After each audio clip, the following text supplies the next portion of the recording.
നമ്മൾ ഇന്ന് അടുത്ത ക്വസ്റ്റ് ആയിട്ടാണ് വന്നിട്ടുള്ളത്. അപ്പോൾ നമ്മുടെ ക്വസ്റ്റ്യൻ നോക്കിക്കേ. Blank she come to work yesterday. ഇതാണ് നമ്മുടെ ക്വസ്റ്റ്യൻ. ആൻഡ് നമ്മുടെ ഓപ്ഷൻസ് എന്ന് പറയുന്നത് ഡു, ഡസ് ആൻഡ് ഡിഡ് ഉണ്ട്.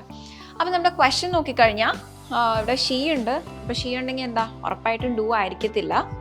പിന്നെ she come to work yesterday. Yesterday എന്ന് പറയുന്ന ഒരു വാക്കുണ്ടല്ലേ, വിച്ച് മീൻസ് ഓൾറെഡി കഴിഞ്ഞുപോയി, ഇന്നലെ കഴിഞ്ഞുപോയ കാര്യമാണ്. കഴിഞ്ഞുപോയ കാര്യങ്ങളാണെങ്കിൽ it should be in past tense. അപ്പം നമ്മുടെ ഇവിടെ ഓപ്ഷൻ എന്തായിരിക്കും, പാസ്റ്റ് ടെൻസിലുള്ളത് ഡിഡ് മാത്രമാണ്.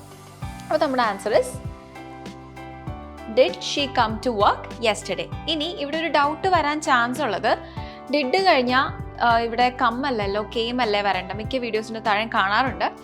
പക്ഷെ അല്ല കേട്ടോ, നമ്മൾ എപ്പോഴും ഡിഡ് കഴിഞ്ഞ് കഴിഞ്ഞാൽ V1 ഫോമേ യൂസ് ചെയ്യാൻ പാടുള്ളൂ, ഫസ്റ്റ് ഫോമേ യൂസ് ചെയ്യാൻ പാടുള്ളൂ. ഒരിക്കലും നമ്മൾ V2 അതായത് പാസ്റ്റ് ടെൻസ് യൂസ് ചെയ്യില്ല. ഇതൊന്നും ഓർത്ത് വെക്കുക കേട്ടോ.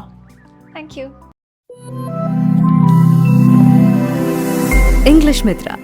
Stop worrying, start learning.